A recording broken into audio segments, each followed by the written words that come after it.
Cada vez más jóvenes y personas no tan jóvenes, adultos, incluso adultos mayores, utilizan con mayor frecuencia estos medios para desarrollar nuestras habilidades o para adquirir y construir conocimiento. Estas tecnologías no solo han ampliado las posibilidades de comunicación, de información y de construcción de saberes, sino que también han facilitado y puesto de manifiesto nuevas formas de aprender y nuevas formas de enseñar. En este contexto, la enseñanza y el aprendizaje mediados por las tecnologías han ampliado significativamente su alcance en el mundo, especialmente bajo el escenario de pandemia.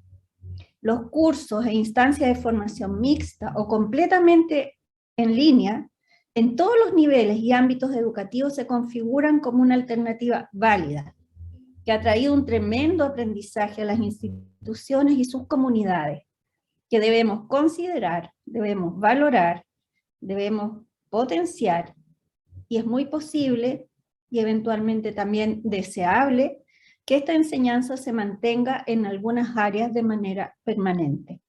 Sin embargo, la ausencia de un conocimiento profundo y estructurado de la intrincada red de factores que confluyen en un buen proceso de enseñanza y aprendizaje puede conducir a soluciones estereotipadas que se aplican de forma crítica, acrítica y descontextualizada. El riesgo es incorporar un repertorio de soluciones típicas, pero incapaces de comprender holísticamente la situación para enfrentar retos nuevos, investigar soluciones innovadoras o visualizar posibles escenarios futuros. Esas soluciones típicas pueden ser efectivas de forma puntual, pero tienen poco que ver con las estrategias de desarrollo de la docencia universitaria a largo plazo y el desarrollo de las instituciones que las albergan y que tienen, como sabemos y damos testimonio a diario, de un compromiso de transformación de la sociedad, como también de transformación institucional y de la comunidad que formamos parte. Todo ello para asumir una docencia que aporte significativamente a una sociedad más justa, más equitativa, solidaria, inclusiva y no discriminadora. Creo que la docencia y el aprendizaje realizada durante este tiempo en modalidad online ha puesto a prueba los antiguos paradigmas. Y desde ahí se abre la necesidad de rescatar los aprendizajes y de hacer una reflexión sobre la propia práctica docente. Las experiencias que hoy nos compartirán la profesora Mariana Díaz y el profesor Cristian Rebolledo, a quienes agradezco muy especialmente haber aceptado compartir su propia experiencia, así como la experiencia y el conocimiento de Alejandra Maldonado, que nos visita desde la Universidad de Concepción, sin duda nos aportarán elementos significativos para profundizar en la comprensión del fenómeno educativo mediado por tecnologías, sus potencialidades y también sus desafíos. Muchas gracias por estar acá y muy bienvenidos y bienvenidas.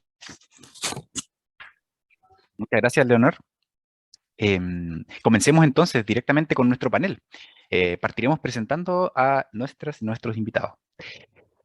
En primer lugar, contamos con la participación de Mariana Díaz Otazo, docente de la Facultad de Ciencias Químicas y Farmacéuticas de la Universidad de Chile. Ella es ingeniera agrónoma, magíster en Ciencias Agropecuarias, mención Producción Frutícola de la Universidad de Chile, coordinadora de bioestadística para la unidad de Matemáticas, Física y Bioestadística de la Escuela de Pregrado de la Facultad de Ciencias Químicas y Farmacéuticas de nuestra universidad, docente de Estadística Descriptiva y Probabilidades para la carrera de Ingeniería Agronómica en la Facultad de Ciencias Agronómicas, y además es coordinadora de la asignatura de Matemáticas y Bioestadística de la Escuela de Salud de la Universidad O'Higgins. Bienvenida, Mariana, y gracias por estar aquí compartiendo tus experiencias, tu aprendizaje, tu expertise con tus pares. Hola, buenos días, muchas gracias. También contamos con la participación de Cristian Rebolledo Díaz. Él es docente de la Escuela de Salud Pública de nuestra universidad. Él es académico del programa de Políticas, Sistemas y Gestión en Salud de la Escuela de Salud Pública de la Universidad de Chile desde el 2015. Médico especialista en salud pública y actualmente candidato a doctor en la misma disciplina. Su principal interés se centra en la gestión de recursos humanos en salud y atención primaria.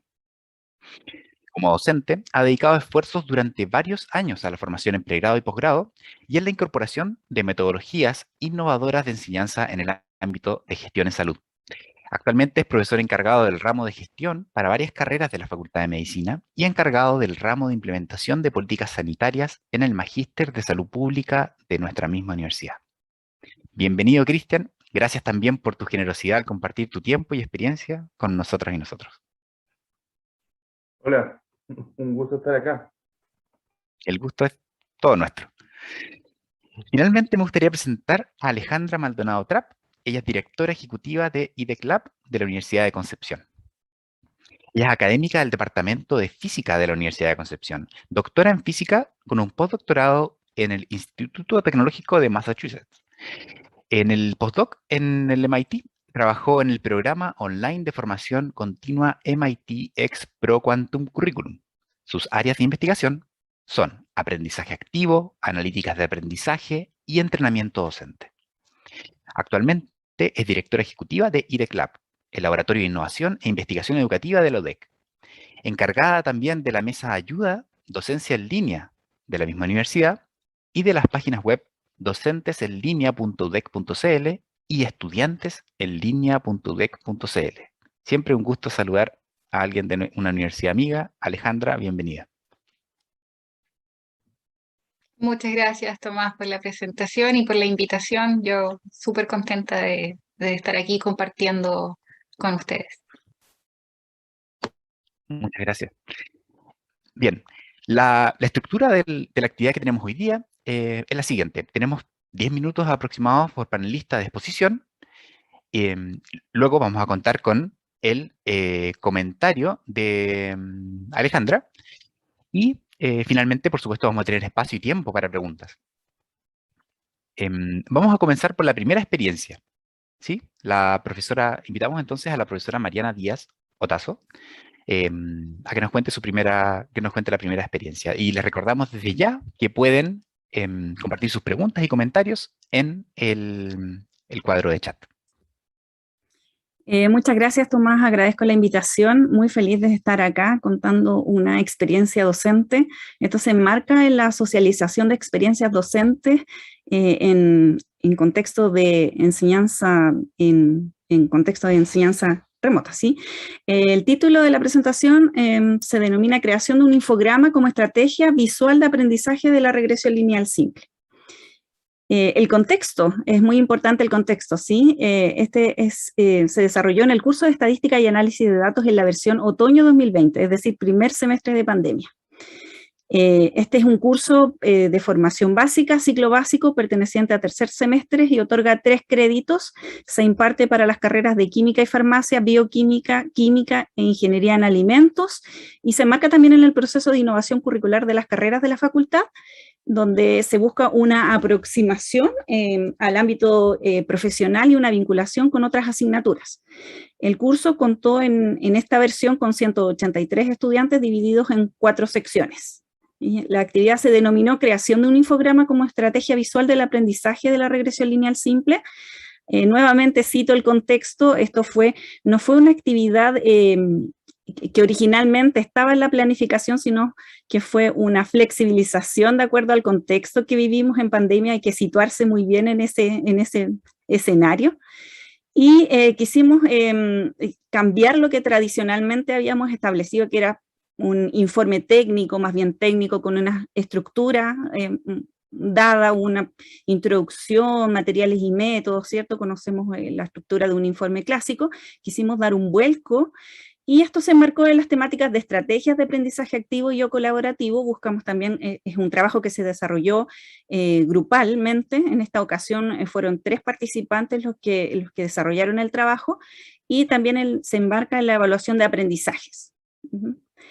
Bueno, las carreras de la facultad son de la disciplina científica. Sabemos que las técnicas estadísticas, por supuesto, son transversales a cualquier disciplina. En este caso, se utiliza bastante, por ejemplo, para la calibración de instrumentos de laboratorio, donde se generan ciertas curvas de calibración, entre muchas otras cosas.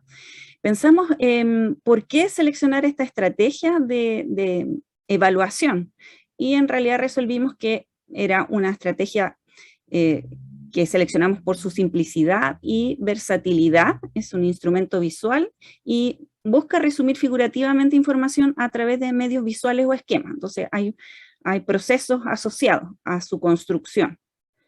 El estudiante se planteó, se expuso a este desafío de cómo reflejar lo que había aprendido. Analizamos y en este proceso se promueven procesos cognitivos superiores, porque para desarrollar un infograma, un mapa conceptual, un flujo de ideas, se debe analizar y organizar la información disponible, se deben evaluar cuáles eran los elementos centrales de esta, y luego crear y diseñar una representación que sea ordenada y además atractiva. ¿Ya? Además de eso, buscamos un poco también trascender a las fronteras de una asignatura, ¿sí? En este mandato que nos señala que debemos tratar de vincular con asignaturas más bien técnicas. Generamos un material propio, un material que sea de consulta posterior, que tiene por objetivo también propiciar la correcta aplicación de esta técnica estadística.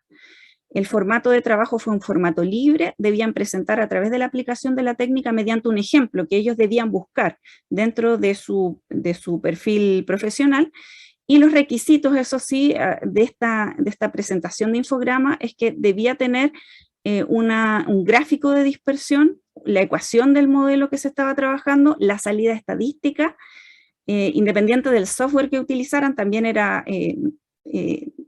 libre, podían ellos usar el software que prefirieran, y la presentación de los supuestos de validación de este modelo estadístico. Nos centramos en la linealidad, homocedasticidad y normalidad de los residuos. Y los resultados, o sea, sin más, los resultados que tuvimos fueron fantásticos. Los estudiantes fueron capaces de plasmar, además artísticamente, esta técnica, ¿sí? Buscaron ejemplos. Aquí me gustaría haber presentado todos los trabajos, pero en realidad hice una selección. Ahí plasmaron toda su creatividad. Tuvimos varios trabajos muy buenos. Por supuesto que hay un proceso de retroalimentación también. Y pudimos pesquisar efectivamente que ellos lograron vincular la técnica con su quehacer. Por ejemplo, vimos ejemplos de regresión en cuanto a la concentración de ácido salicílico en función del pH, buscaron ejemplos, por ejemplo, en el contexto de COVID.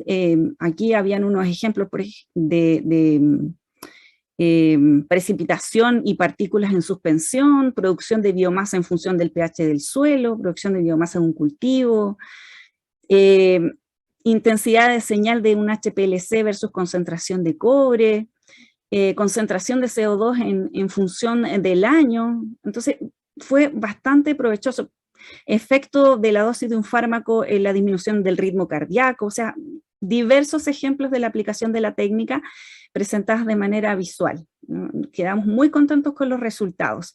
Y además lograron también vincular y proyectar en qué podían aplicar esta técnica en el ámbito de su profesión. O sea, en el caso de la carrera de Química y Farmacia, el efecto de distintas dosis, de biodisponibilidad en el torrente sanguíneo, grado de agregación, etcétera, etcétera. Fue una actividad que consideramos exitosa, ¿ya? Infinitas demostraciones, ellos lograron vincular la técnica, y además, bueno, puse aquí algunas láminas donde también se logró eso, que pudiesen también, en el contexto que estábamos en ese semestre, logramos también que esto fuera como una forma de expresión, ¿sí? Algunos utilizaron algunas animaciones, dibujos, incluso lo consideramos como una expresión artística, ¿ya? Y por ejemplo, habían títulos, por ejemplo, cómo hacer una regresión lineal sin morir en el intento. Generaron algunos su propio material. Aquí habían unas citas a material propio, resúmenes, contactos, así que fue una actividad en realidad muy exitosa. Por supuesto que estaba asociada, ellos conocían una rúbrica de la evaluación, habían indicadores de desempeño, y aprovecho también de hacer un guiño al nuevo módulo de cursos que nos va a permitir facilitar también la calificación de estos trabajos a través del módulo rúbricas, que ya lo vamos a implementar. En esa ocasión se valoró como una buena estrategia para facilitar la comprensión del contenido y como un medio para desarrollar la organización de ideas y también incentivar la creatividad como forma de expresión. No solo quedarnos en un ámbito más técnico, más estructurado, más rígido, sino que buscamos una estrategia distinta de poder evaluar este aprendizaje. Bueno, y siempre es lo que queremos es lograr efectivamente un aprendizaje significativo, que el estudiante logre relacionar los contenidos y todo eso orientados hacia un perfil de egreso, ¿sí? Ese es el norte, que siempre tiene que estar presente. No mirar cada asignatura de manera aislada, sino que trascender y vincular, relacionar, ¿ya? Bueno, aprovecho también de agradecer, estuve apoyada con un gran equipo de ayudantes en ese semestre, Felipe, Yanara, Javiera, Raúl, Christopher, todos apoyaron muchísimo en esa ocasión. Fue nuevamente situó esta experiencia en el primer semestre de 2020, donde fue un semestre difícil para todos, así que también aprovecho de agradecer, y también al equipo de la unidad de Matemática, Física y Bioestadística, y no puedo dejar de hacer una mención especial a nuestro querido profesor Orlando Campos, que ya no está con nosotros, ya, por lo menos en este plano, ¿ya? Entonces vamos Muchas a dar paso gracias. a nuestro segundo expositor. Cristian, si te veo ahí, estás conectado. Sí, yo sí. Bueno, ¿a quién no le ha pasado esta cuestión, de la cuenta premium, la no premium? A mí me ha pasado un montón de veces también. Parte de la experiencia docente. Gracias por tu comprensión, Cristian, y damos el espacio. Por favor, adelante, Súper. cuéntanos. Ya, sí, yo les voy a contar. Pues bueno, agradezco la presentación que quisiera tomar. Retomar un asunto. Yo, como bien comentaba, yo soy el encargado del ramo de gestión para varias carreras de la facultad, y en oportunidades anteriores también me había tocado hacer este ramo para varias carreras. En estos últimos 2 años, que son los años de la pandemia, digamos, y que nos genera toda esta atención, le estaba haciendo el ramo de gestión, que es un ramo semestral, a medicina, fonoaudiología y terapia ocupacional. Y comento esto, que el ramo yo lo venía haciendo hace otros años, porque para nosotros en el ramo de gestión siempre esto de tratar de innovar en las formas principalmente de enseñanza y por supuesto también de evaluación de esta disciplina en el ámbito de salud, es algo a lo cual hemos venido dando vueltas hace mucho tiempo. Porque la verdad sea dicha de paso, es un ramo que, a ver, pudiese decir que es un poco contracultural respecto de la formación de las carreras en salud, en general. ¿Ya? Eso por una parte. Entonces, hay ciertas condiciones, pudiésemos decir, que son complejas para hacer el ramo. Entonces, siempre estamos pensando en qué cosas podemos hacer distintas, qué cosas podemos hacer más novedosas, más didácticas, e incluso siendo bien coloquial, un poquito menos fome, ¿ya? O sea, siempre ha sido una preocupación, y que, por supuesto, se vio exacerbado, digamos, en este periodo de pandemia. Entonces, nosotros, la verdad, cuando digo nosotros, hablo del equipo docente, ya veníamos trabajando un poco este diagnóstico y esta necesidad de hacer cosas distintas. Claro, pasa, como yo les decía, por una parte, que no es un ramo que sea del núcleo de competencias de las carreras de la salud. Los profesionales de la salud tienen que conocer gestión, hay todo un ámbito muy interesante que es la gestión sanitaria. Las instituciones, las organizaciones de salud no son como cualquier organización respecto de sus objetivos, ¿cierto? Respecto de los procesos. Entonces, tiene su espacio, y los profesionales, si bien no todos se van a dedicar a gestión sanitaria, tienen que tener ciertas nociones, ciertas aproximaciones iniciales, pero definitivamente no es algo a lo cual se vayan a dedicar. Entonces ese también es un componente como un escenario adverso, no es algo que sea como realmente uno, constantemente los alumnos nos están diciendo hasta qué punto esta cuestión me va a servir a mí para el día de mañana, eventualmente les puede parecer un poco más interesante. Comento esto porque efectivamente la pandemia también nos genera una ventana de oportunidad para mostrar de alguna manera que la gestión sanitaria es súper importante. Entonces eso también, digamos, nos ha permitido un poco allanar esta idea. Eso no tiene tanto que ver con cómo se arma el ramo, sino tiene que ver un poco con la contextualización. ¿Ya? Entonces, siendo realista, también podemos decir que se nos genera, digamos, esta complejidad, pero por otro lado también es la oportunidad de estar viendo el desarrollo de una gestión sanitaria todos los días a través de los medios y estarlo viviendo casi en carne propia. Por lo tanto, digamos, también ahí hay un elemento que es importante de contexto. Otro aspecto de contexto, y a mí me parece súper relevante como ir contando un poco estas cosas, es que, como yo les decía, es un poco contracultural a los otros ramos, porque la gran mayoría, o los ramos más relevantes de la Facultad de Medicina son ramos clínicos, en el campus clínico, en espacios asistenciales, supervisión clínica, básicamente, en otra onda de este ramo que yo quisiese ser preciso, no es un ramo teórico, la gestión no es teórica, pero lamentablemente, dado que no es el énfasis, digamos, de los ramos, es un ramo, pudiésemos decir, teorizado, porque no es teórico en esencia, podría tener aspectos más prácticos. Por ejemplo, yo siempre he pensado que sería espectacular que los estudiantes, al igual que en sus pasadas clínicas, estuvieran pasando con un gestor en salud. Pero claro, eso generaría, digamos, toda una reestructuración respecto de los convenios asistenciales que se celebran con los centros formadores. Tendríamos que armar como toda una estructura a la cual yo espero algún día podamos llevar adelante. Entonces, constantemente, dado que no tenemos instancias prácticas reales, tenemos que estar haciendo simulaciones, tenemos que estar presentando los contenidos de la manera más didáctica posible, digamos, y tratar de hacer simulaciones o escenarios que de alguna manera permitan ver estos escenarios reales. ¿Ya? Dicho todo este elemento de contexto, yo la actividad que les quiero contar y que bueno, cabe mencionar que se planificó para el año 2020, tal vez de una manera un poco abrupta, claro, no estaba necesariamente pensado así, y ya el 2021 lo pudimos afinar un poco más, fue la realización de un podcast que analizase el tema del liderazgo en gestión sanitaria y en el contexto de la pandemia, ¿no? En este caso ese fue el tema específico y la herramienta, digamos, fue el podcast. Yo les voy a contar un poco y quiero compartir después. Los estudiantes, algunos me autorizaron también, me encantaría que lo escucháramos todos, yo lo pasé súper bien revisando estos trabajos, pero les voy a mostrar un poco cuál es el producto de este podcast, ¿cierto?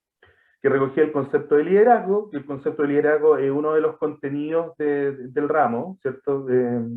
Habitual.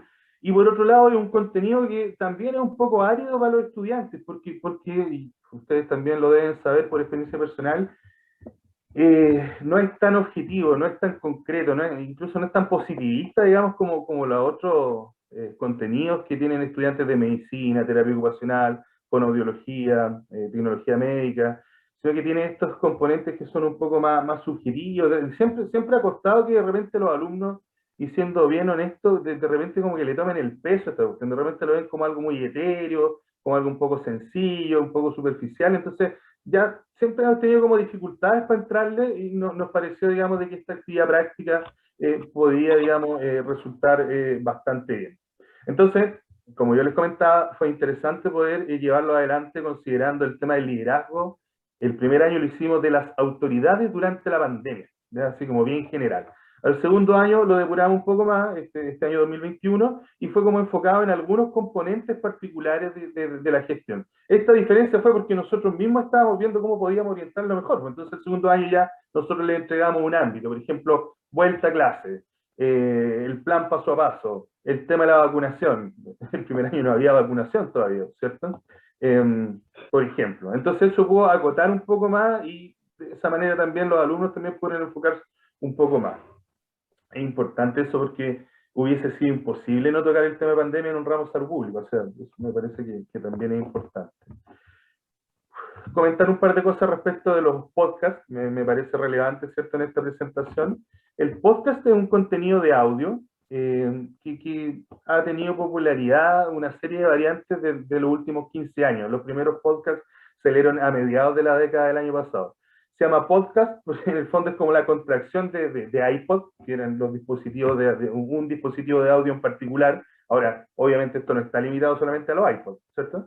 y broadcast, que es como transmisión. Entonces, pero la particularidad que tiene, por ejemplo, a diferencia de una transmisión de radio, es que se cargan en la nube, ¿cierto? Se cargan en Internet. Y eso tiene varias ventajas. Uno, que uno lo puede escuchar un montón de veces, ¿cierto? Y la otra particularidad es que existe un montón de herramientas, y esto fue una cuestión que obviamente como una oportunidad, existe un montón de herramientas súper sencillas de obtener que permiten que la gente grabe cosas. O sea, hasta con dos herramientas súper sencillas como tener celular, Google Drive, los estudiantes ya pueden grabar su archivo de audio y poder subirlo, digamos, por ejemplo, al Drive. Hay otras que son un poco más sofisticadas como SoundCloud, que yo les voy a mostrar justamente eso, pero en general los estudiantes requieren poco entrenamiento respecto de estos elementos. ¿Ya? Los elementos positivos, ya para ir cerrando, y tiene que ver con la evaluación que nosotros hicimos, es una herramienta que resultó súper amigable para los estudiantes. Como les decía, no necesitaron un gran entrenamiento porque están relativamente habituados, escuchan podcast, está más o menos descrito que el podcast es una cuestión que todavía como que no está saturada, digamos, de que tiene todavía mucho espacio, digamos, tiene muchas posibilidades de crecer como formato. A nosotros nos parecía interesante y yo intencionadamente no preparé una presentación, una PPT, porque justamente una de las cosas era sacar a los estudiantes de la hora de pantalla, tratar de hacer una cosa distinta, que uno, de hecho yo cuando lo revisé lo escuché en mi celular con audífonos, ¿cierto? Una cosa que hoy día, digamos, uno extraña mucho como salirse un rato de la pantalla. Los alumnos pudieron mezclar creatividad por una parte con la necesidad de incorporar elementos conceptuales que nosotros le entregamos en clase. Esto se midió también a través de una rúbrica, ¿cierto? Porque claro, esto no consistía en que los estudiantes tiraran el rollo nomás, así como, no, sino que tenían que considerar algunos elementos básicos y mínimos que nosotros les solicitamos respecto a los contenidos que se entraron en la clase, pero por otro lado también incorporando elementos contingentes y mucha creatividad en términos de la forma. Algunos pararon el podcast como simulando, por ejemplo, un programa de radio, otros lo hicieron como efectivamente una actividad para el profesor Cristian Rebolledo, ¿cierto?, del ramo de gestión, y otros hicieron otras como unos juegos de rol que salían a entrevistar gente, pero en el fondo eran ellos mismos, le pusieron ruidos de micro de fondo para que parecieran que estaban en la calle, entonces ahí ellos ocuparon, digamos, toda esta herramienta de alguna manera de obtener el objetivo central. Finalmente fue bastante bien evaluado por los estudiantes también, ¿ya? Y por el equipo docente, y yo la principal lección que extraigo es que si es que nosotros volvemos a la presencialidad del año 2022, vamos a perfeccionar y vamos a mantener el formato porque efectivamente fue bien satisfactorio. ¿Ya? Como yo les decía, quisiese compartir, quedé inhabilitado, así que me pueden permitir compartir nuevamente para poder mostrar. Sí, de inmediato. Estamos listos. Ya, sí, ahí sí pude. ¿Ya? Entonces, estábamos listos con el otro formato, pero ya, aquí compartir sonido. Ya, por ejemplo, este que están viendo ustedes es uno en formato SoundCloud. Yo entiendo, porque hice aquí que debería escucharse el audio. Tomás, si me decís con el dedito si se está escuchando. Por supuesto, yo te confirmo si se escucha bien. Ya. Entonces, este es, por ejemplo, uno. Yo conversé con los estudiantes que iba a mostrar acá. Escucha. Hola, hola. Nos reunimos como cada lunes en este podcast de conversación contingente, reflexiva y nacional. Esta vez queremos poner un tema pandémico en la mesa. ¿Cómo ha sido la gestión de camas para pacientes COVID durante esta pandemia? ¿Qué clase de liderazgo se ha podido apreciar? Los dejamos, pues, con nuestros panelistas. Que lo disfruten.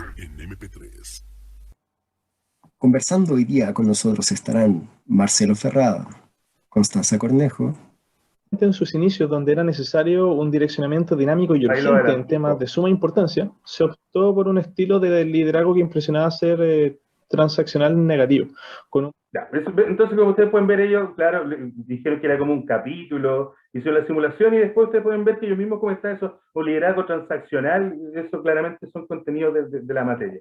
Esto es un SoundCloud, ¿cierto? Y aquí hay otro formato, también un pedacito se lo voy a poner, digamos, y esto es, como yo les decía, un audio que grabaron en el celular y a Google Drive. Bueno, cada uno vio la música, otros no le pusieron música, pero ya, se quedó pegado. Yo lo vamos a dejar hasta ahí.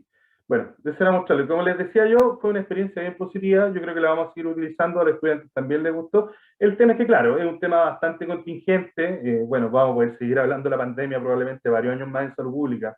Pero creo que esto también es generalizable y exportable también a otras disciplinas. Eso les quería contar. Muchas gracias. Muchas gracias a ti, Cristian. Y parece, bueno, un excelente ejemplo de aprendizaje situado, ¿cierto? Esto de entender los aprendizajes en el entorno sociocultural en el que se desarrollan, y la pandemia fue, dentro de la tragedia que significó, lo único que nos quedaba hacer para aprovecharla, bueno, ejemplos como el que tú nos acabas de contar, funciona de manera perfecta. La cantidad de elementos que se ponen en juego cuando se lleva a una situación teórico-práctica, disciplinar, al entorno, al contexto en el que nos desenvolvemos a diario, es inmensa, y esa complejidad produce más aprendizaje de los que podríamos lograr ciertamente dentro de una sala de clase, dentro de un laboratorio. Así que muchas gracias. Pero para hacer comentarios acerca de estas dos presentaciones, que también, por supuesto, agradecemos a Mariana. Quisiera invitar a Alejandra Maldonado a que... ¿Estás ahí, Alejandra? Sí, aquí estamos. Quiero invitarte a que compartieras tus impresiones de estas experiencias y un poco la potencialidad que tienen para respecto al logro de aprendizaje de las y los estudiantes. Por favor, Sí. adelante. ¿Se escucha bien? Te escucho perfectamente, sí. Súper. No, o sea, primero felicitar a los dos profesores, al profesor, a la profesora. Las dos iniciativas me parecen excelentes. Con la iniciativa de la profesora me identifiqué más, porque como a mí me ha tocado enseñar mecánica y he tratado otras veces también de enseñar regresiones, vi las infografías y quedé loca, me encantaron, que creo que es una súper buena idea. O sea, pensar en que los estudiantes son capaces de hacer eso, me fascinó, porque no es solamente decirles resuelvan ejercicio, ponga la fórmula, no, o sea, para haber hecho esa infografía, a mí me gusta hacer infografía, entonces cuando uno hace una infografía realmente tiene que como que enfocarse ahí, qué es lo que está haciendo, pensar qué conector va a ser mejor, qué palabras claves hay que poner, ¿cierto? Porque no es llegar y poner cualquier palabra. Me encantaron los ejemplos de la profesora. Ojalá pudiera compartirlos en algún lado. Y por el otro lado, el podcast también, o sea, lo encontré genial. El hecho de que uno pueda ver que el estudiante justamente está usando, no me acuerdo, no soy experta cuál término ocupo, transaccional, no me acuerdo cuál fue la palabra, pero y que lo dijera con tanta naturalidad, así como, sí, bueno, estamos hablando de, y poder ver eso en los estudiantes, hoy creo que eso, es que ese es justamente el valor de todo lo que está sucediendo ahora. No sé si a ver, todas las tecnologías que están ahora, más o menos todas andaban rondando igual. Teníamos MOOCs, hace un par de años también teníamos MOOCs, las universidades también ocupaban LMS o sistemas de gestión del aprendizaje, también ocupaban los profesores simulaciones, estas simulaciones de la Universidad de Colorado, de Boulder, que son súper famosas, hace años que están andando. El tema de los laboratorios remotos también, pero con todo lo que pasó ahora con la pandemia, lo que yo veo es que se masificó, o sea, ver que ahora los profesores manejan justamente como conceptos que antes no se manejaba tanto, que la mayoría de los profesores ahora sepan qué es, o más o menos intuyan qué es Moodle, qué es Canvas, o qué es un LMS en general. Me imagino que es como parecido a lo que le pasa al profesor de medicina, que en el fondo antes habían palabras que eran como más de experto, trazabilidad, y ahora todo el mundo habla de la trazabilidad para arriba, la trazabilidad para abajo, todos los días escuchamos la palabra trazabilidad, ¿cierto? Son cosas que existían, pero que en el contexto de la pandemia se han masificado. si lo pensamos, ¿qué fue lo que pasó con la pandemia y la tecnología? ¿Qué es lo que yo veo que está pasando? Antes teníamos MOOCs, por ejemplo, teníamos las páginas clásicas, teníamos edX, Coursera, Udemy, todas estas páginas de MOOCs que eran conocidas. Pero ¿qué pasó ahora en la pandemia? La tecnología se masificó tanto que ahora si uno va a Facebook o a otra red social, puede encontrarse, pero es que montones y montones de charlas, de MOOCs, de talleres online, en cualquier país que se te ocurra, en cualquier idioma que se te ocurra. Está tan lleno de charlas, tan lleno de material súper interesante, educativo, comunidades de aprendizaje, que, que creo que a lo mejor ahí es donde yo veo que está quizás el mayor valor que la pandemia, que todo lo que adelantó la pandemia en términos de tecnología. Veo que los estudiantes en el de podcast, en el fondo lo que estaban haciendo era socializar su conocimiento, ¿cierto? De manera verbal. Y por lo menos, claro, o sea, todas las personas se sienten cómodas aprendiendo o transfiriendo el conocimiento de distinta manera. A mí me acomoda mucho hablar. Entonces, creo que, por ejemplo, yo como estudiante hubiese apreciado mucho el tema del podcast, porque realmente no es lo mismo responder un ejercicio en papel, ahí desarrollar un ejercicio, encuentra la X, qué sé yo, a tener que verbalizarlo. O sea, grabar un audio explicando, bueno, yo voy a resolver este ejercicio y para eso voy a considerar que las variables y dar todo este detalle, este proceso mental que el estudiante tiene que hacer, que antes hacía para escribir, que lo pueda dejar ahí en un récord, en un audio, me parece genial. Que en el fondo es muy similar a lo que hizo la profesora, pero ahora este récord no lo deja en un audio, sino que lo deja en una imagen, ¿cierto? Todo esto como que me hace pensar que en realidad el conocimiento ya se masificó tanto por el tema de las tecnologías que realmente ya no es necesario que los alumnos reciban todo es lo mismo, ¿cierto? Yo visualizo en un par de años más que en realidad sea como el alumno el que vaya configurando su propia carrera. Bueno, como anécdota les puedo contar que en un principio cuando partí de CLAB, que fue el 2019 en enero, yo andaba ahí por la vida de la universidad predicando acerca del uso de plataformas, de LMS para hacer blended learning y las analíticas de aprendizaje. Y claro, no fue tan bien recibido en todos lados, ¿cierto? Porque para muchos era como un tema muy, muy ajeno. Pero después toda la pandemia pasó y en realidad ahora, como les decía, es normal que un profesor ya sepa lo que es analítica de aprendizaje, por ejemplo. O bueno, a lo mejor no tanto eso, pero en el caso de la Universidad de Concepción, que sepan qué es Canvas, que saben qué es un LMS y saben para qué sirve un LMS. Eso. Si me preguntan como cuál es el valor de esta sesión, porque yo digo, pero ¿por qué vinieron estos profesores, estoy asumiendo que son profesores y profesoras, los que vinieron hoy día a escuchar esta sesión? Y me pregunto, ¿por qué vinieron, cierto? ¿Qué están buscando de esta sesión? Y lo que yo me imagino es que en el fondo, como tenemos más gente trabajando en este problema, más profesores tratando de enseñar, de dar lo mejor que pueden para llegar a los estudiantes, los profesores buscan oportunidades como esta. O sea, para mí esta sesión es un verdadero valor del producto, un verdadero valor que la tecnología ha tenido en la enseñanza a todo nivel en realidad. El que ahora estemos formando este tipo de comunidades, que uno pueda ir a Facebook y estar en grupos de profesores de enseñanza básica de biología, y así, o sea, muy específico y puedes compartir experiencia. Me parece que ahí es donde yo veo el valor. Me quedo callada ya. creo que ya hablé más de lo que me tocaba. No, muchas gracias, Alejandra.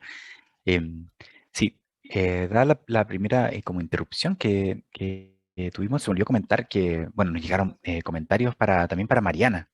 Mariana, ¿estás por ahí ahora sí? Sí, sí. Sí, nos llegaron comentarios de gente que estaba, bueno, emocionada viendo los productos de tus estudiantes y preguntándonos si es que se puede acceder a las infografías. Si van a estar difundidas estos como para darlas como ejemplo en las clases y mostrar Sí, por lo favor. que son capaces de hacer. Sí, sí, ¿Qué de nos hecho, puedes decir al respecto?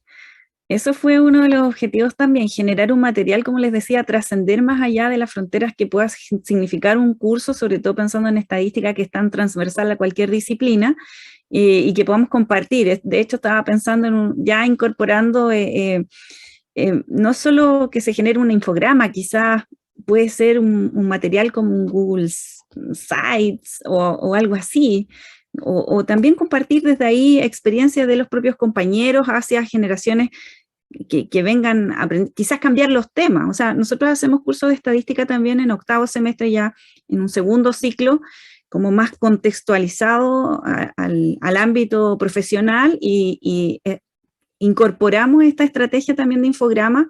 Obviamente conservamos elementos de uniforme técnico tradicional, pero adicionalmente sumamos como un resumen a través de un infograma. En cursos más grandes, ya de octavo semestre, utilizamos R, por ejemplo, que es un poco más complejo porque tenemos que saber lenguaje de programación y todo. Entonces, hacer un resumen tipo infograma también genera un material didáctico para el propio estudiante y trasciende a su formación de pregrado, o sea, es un material elaborado por ellos mismos, entonces, donde hay puestas todas las habilidades creativas, de aprendizaje, de orden, entonces es una actividad que vamos a seguir implementando, por supuesto, y también sería la idea que pudiésemos compartir, no solamente dentro de la misma carrera, sino que podríamos hacerlo extensivo, sí, con gusto. Yo creo que lo vamos a conversar también para obtener los derechos de esos trabajos tan buenos y para poder publicarlos.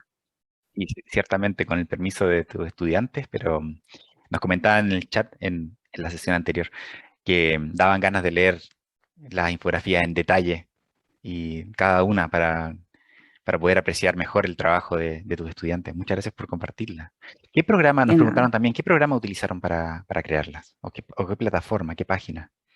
Era de formato libre, te refiere, por ejemplo, desde el punto de vista técnico, ellos podían hacer la regresión lineal, nosotros vemos la regresión lineal a través del método de los mínimos cuadrados, ellos trabajan bastante con calculadora, vimos la obtención del modelo a través de Excel y a través de algunos software estadísticos, y desde el punto de vista de la conformación del diseño, lo podían hacer, era de libre formato, y algunos utilizaron desde PowerPoint hasta programas más específicos de diseño. Entonces ahí había un montón de habilidades que confluían a este producto.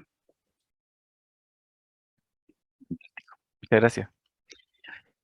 Tengo una pregunta que puede responder cualquiera de ustedes, que nos hacen a través de YouTube. Dice, buenos días, ¿las actividades que plantearon reemplazaban actividades que antes eran prácticas, como ejercicios o simulación? Y si se pudieron hacer equivalentes los logros de aprendizaje que se pretendían lograr y evaluar. Pueden comentar ahí. ¿Cristian? Ya, sí, yo puedo contestar eso. Como comenté, digamos, nosotros desde antes ya hacíamos talleres, seminarios y cosas que eran evaluadas. Tal vez, de hecho aquí igual lo mantenemos, lo cual equivale como al 50% de la evaluación del ramo. Entonces aquí, claro, efectivamente esto ya se venía haciendo. Como les comenté, nosotros tenemos esta dificultad de que nuestro ramo es teórico cuando no debiese ser. Como yo les dije, a mí me encantaría, yo siempre he pensado que los cabros, igual como hacen pasantías que andan con el internista, con el cirujano, estuvieran sentados con un subdirector médico, por ejemplo, con una encargada de sectores en un consultorio, viendo cómo se gestiona. Pero claro, eso generaría una gran tensión de lo que tiene que ver con los campos clínicos, y que hoy día más encima está más enredado eso con el tema de los aforos. Entonces, claro, ya nosotros hacíamos este tipo de talleres como role-playing, debate, qué qué sé yo. Entonces, pero aquí, claro, introdujimos este otro elemento, digamos, justamente también por la necesidad de que fuese como más sincrónica la preparación por parte de los estudiantes también. Entonces, efectivamente, sí, reemplazó otras cosas que se hacían en esa misma línea. El ramo igual tiene un certamen metido entre medio al final con unas clásicas preguntas de selección múltiple, ¿sí? La idea es como compensar justamente los objetivos de aprendizaje. Entonces, esto sí logra, digamos, evaluar los contenidos, los objetivos además de aprendizaje que están como en esa línea. Sí, bueno, en el caso de la experiencia nuestra, la actividad fue una actividad complementaria, o sea, ellos igual debiesen tener nociones teóricas de cómo es un procedimiento estadístico, ¿cierto? De hecho, vemos bastante al inicio del curso, es un curso donde sentamos las bases para la aplicación de técnicas estadísticas, o sea, pasamos por la calculadora, pasamos por a sacar promedios, desviaciones estándar, pero después pasamos a esta aplicación que tiene un sentido lógico también, que es la aplicación de estadística computacional. O sea, yo les digo, nosotros sabemos sacar un promedio, una desviación, pero en ningún caso en nuestro ámbito profesional la vamos a estar sacando la calculadora para trabajar con una base de datos gigante. O sea, tenemos que implementar estas técnicas de tratamiento de datos cada vez más presentes, cada vez más masivos. Entonces, esas habilidades de trabajo con estadística computacional y generar una suerte de resumen de procedimientos finalmente, porque no es complejo, pero tampoco es sencillo, hay que tener varios elementos en mente. Entonces, ese era el rol de este infograma, como hacer una ficha de consulta que me recordara en qué procedimiento debo ejecutar y qué elementos debo pesquisar.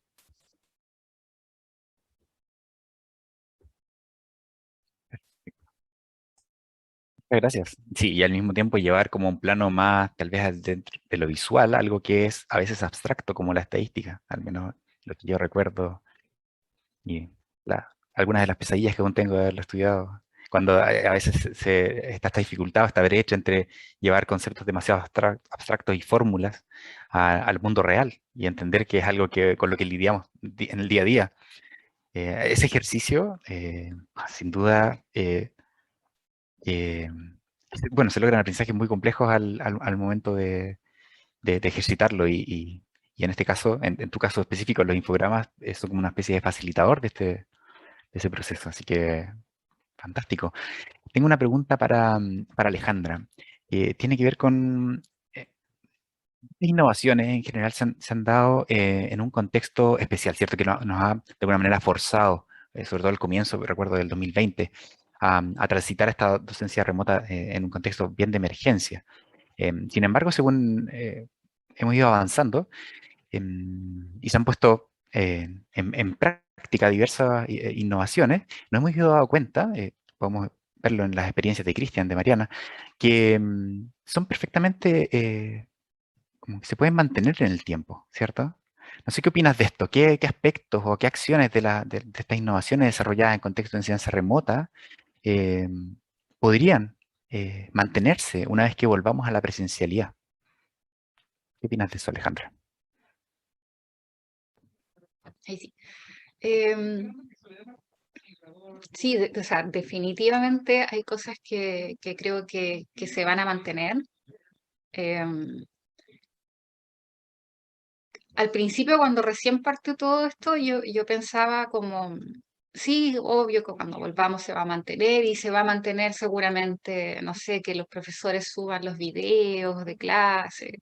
Como que me imaginaba siempre la parte más pasiva manteniéndola de forma online y la parte más activa en la clase presencial, ¿cierto? Porque en el fondo todos creemos que vamos como un modelo híbrido, blended. Pero a medida que han ido pasando y escucho intervenciones, innovaciones como estas, por ejemplo, como estas dos,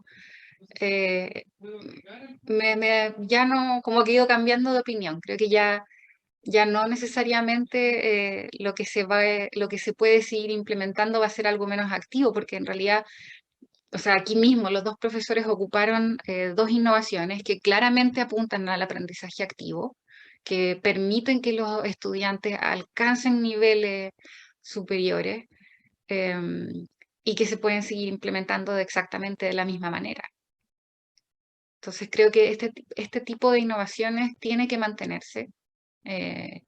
Lo más probable es que las plataformas como el tipo de LMS, las universidades las van a seguir utilizando, ¿cierto? Solamente que a lo mejor el enfoque va a cambiar un poco, pero sin duda hay que mantener este tipo de iniciativas. Y sobre todo sobre todo con los materiales que dan para eso. No sé, por ejemplo, si estamos hablando de un profesor que está más acostumbrado a la clase más como magistral de presentar PPT, ¿cierto? Bueno, si va a mantener eso, si ya va a mantener eso, entonces a lo mejor que eso lo haga presencial, cuando le toque esa parte. Y si tiene actividades de otro tipo, como las innovaciones que presentaron aquí, que esas innovaciones se mantengan de manera remota. ¿Sí? Como que en el fondo a lo mejor como cambié un poco, bueno, nunca son buenos los extremos, pero creo que ya no es solamente mantener las innovaciones que trabajan el aprendizaje activo en el aula presencial, sino que tratar de mantenerlas en la parte remota, justamente para siempre poder sacarle mayor provecho a la parte presencial en lo que corresponde. En el fondo, hay ciertos elementos de la clase presencial, ¿cierto?, que tienen mayor ventaja versus la otra que es la remota, pero las dos tienen sus ventajas y sus desventajas.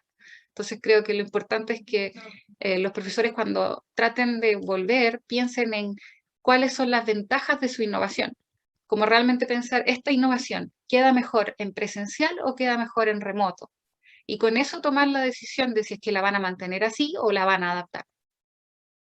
No sé si más o menos responde la pregunta. Reflexionar en torno a cómo aprovechar mejor los espacios de encuentro, que ciertamente es algo que nos debemos haber preguntado en este tiempo, que qué cosas hemos echado de menos al momento de reunirnos y poder tal vez discutir presencialmente algunos temas o de armar pequeños grupos, y que eso se ha podido emular de manera en el trabajo remoto, y qué actividades o qué tipo de desarrollo de habilidades no ha sido posible emular en el espacio remoto. Es ciertamente algo en lo que han reflexionado muchas y muchos de los docentes con los que hemos conversado en este tiempo. Así que, sin duda, coincido contigo. Tengo una pregunta ahora para Cristian, Mariana, sobre todo. En esta actividad tenemos a docentes de diversas disciplinas, ¿cierto? Y sus ejemplos están muy, por supuesto, enfocados bueno, tal vez en el caso de Mariana es algo muy transversal la estadística. En el caso de Cristian, tal vez menos la gestión en salud. Pero a partir de su experiencia de manera general, ¿qué consejos o orientaciones podrían ofrecer a docentes de otras disciplinas, de otros saberes, para implementar innovaciones como las que presentaron hoy día? Es una pregunta compleja. Sí, yo creo que lo que tenemos que pensar como docentes que están aportando a la formación de personas es básicamente empezar a vincular entre actividades, entre asignaturas, cosa de lograr una transversalidad, una formación completa, y no solo desde el punto de vista de habilidades duras, sino que también de habilidades blandas, que sean capaces de reaccionar como lo estamos haciendo todos en este contexto, reaccionar, tener una capacidad de salir adelante frente a una problemática, o sea, prepararlos, yo creo. Integrar, relacionar esas habilidades cognitivas que denominamos como superiores, tienen que estar ahí a la vista. Y cómo lo logramos es un desafío, depende obviamente de cada disciplina, de cada objetivo buscado, pero es importante eso. Y otra cosa que yo creo que también se plasma en estas experiencias que hemos revisado hoy día, buscar una manera diferente de que el estudiante pueda expresarse, que no solamente nos quedemos en la clásica prueba de matemática o qué sé yo, de contenido, de concepto, de definición, sino que buscar más allá, una forma de expresión distinta, y porque algunos estudiantes tienen habilidades de distinto tipo, entonces tratar de abarcar eso.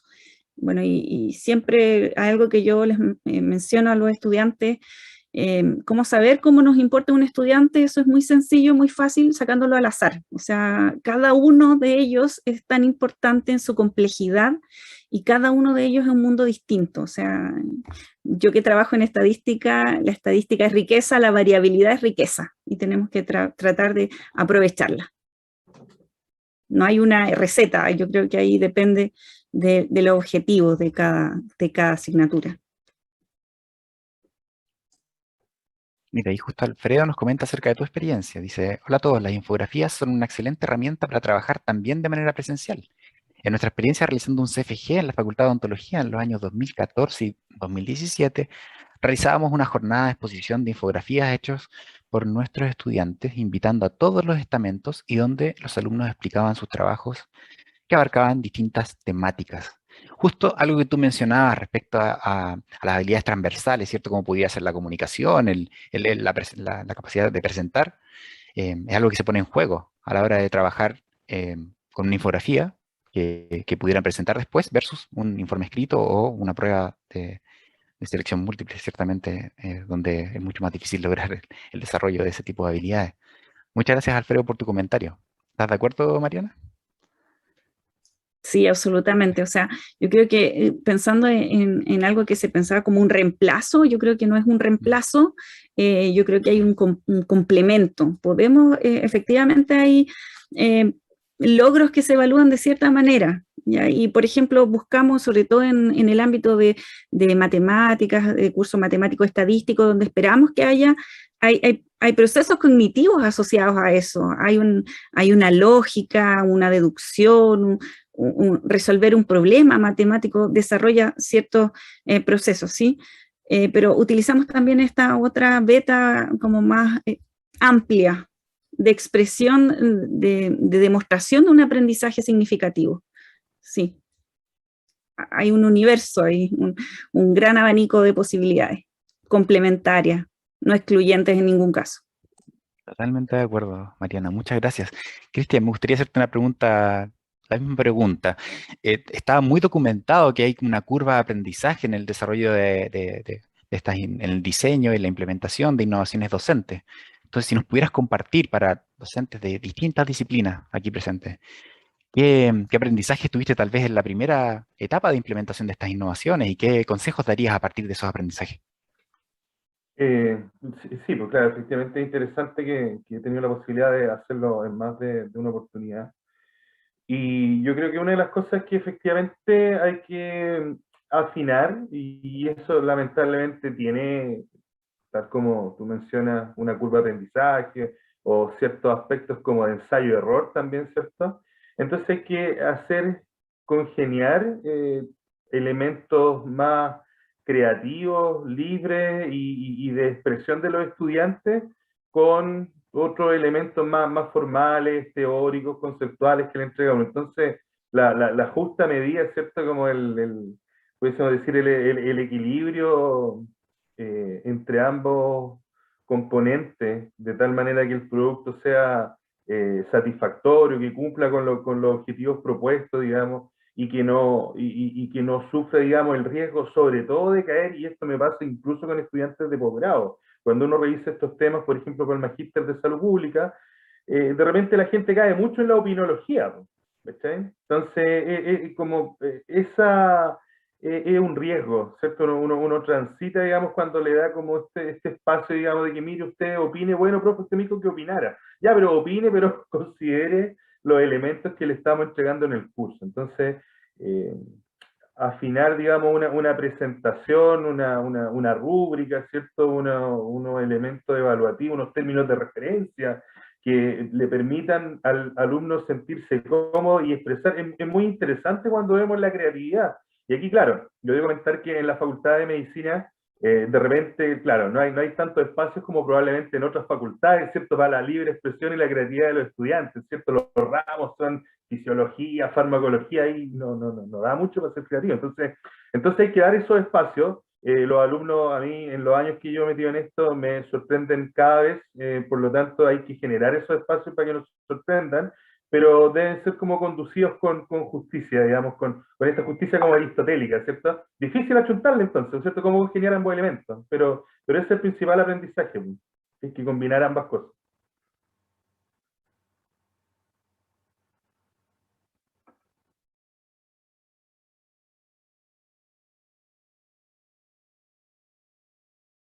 Ahí sí. Muchas gracias, Cristian.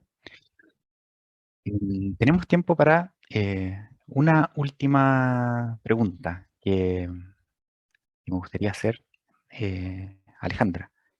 Tiene que ver con algo que mencionabas hace un momento de las clases tradicionales, las cátedras, lo mencionaste y tuve como flashback de cómo uno se encuentra a veces que poblan de manera tal vez predominante, tal vez en exceso, el repertorio metodológico de algunas y algunos docentes, sobre todo quienes están más apegados a una forma más tradicional de enseñar, muchas veces heredada de cómo también aprendieron ellos a enseñar, ¿cierto?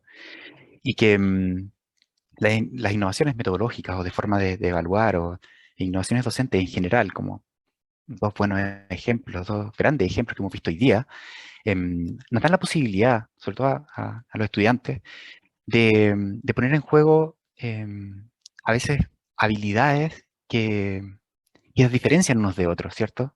En estas como, no tal vez no formas distintas de aprender, pero sí preferencias distintas de aprender que tiene un estudiante y otro. Tal vez si nos pudieras comentar algo respecto a eso, respecto al valor que tiene la innovación docente en un poco sacar provecho, en un poco de aprovechar estas distintas maneras que tiene un o una estudiante de enfrentarse a un mismo objeto de aprendizaje, tal vez de distintas maneras.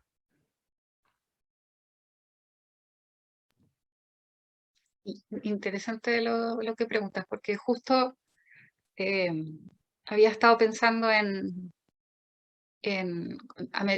cuando escuchaba el podcast, pensaba, a lo mejor hay estudiantes que les acomoda mucho grabar su voz, pero también pensaba, a lo mejor hay otros estudiantes que prefieren grabar video. Y en realidad lo maravilloso de la situación en la que estamos es que el profesor Cristian podría haberle dicho a los estudiantes, usted genere el documento como más le acomode. O también podría haberle dicho, intente generar algo que sea como un tipo de infografía. Entonces, a lo mejor este mismo objetivo que nosotros queremos que los estudiantes trabajen, ¿cierto? Que queremos apuntar a un cierto logro de aprendizaje. Gracias a la tecnología ya no es necesario que entregue algo en lápiz y papel. Ya, ahora podemos decirle, mire, esto es lo que queremos que usted logre hacer. Y aquí tiene todos estos medios. Puede entregar una infografía, puede entregar un PPT, puede entregar un podcast, puede entregar un video.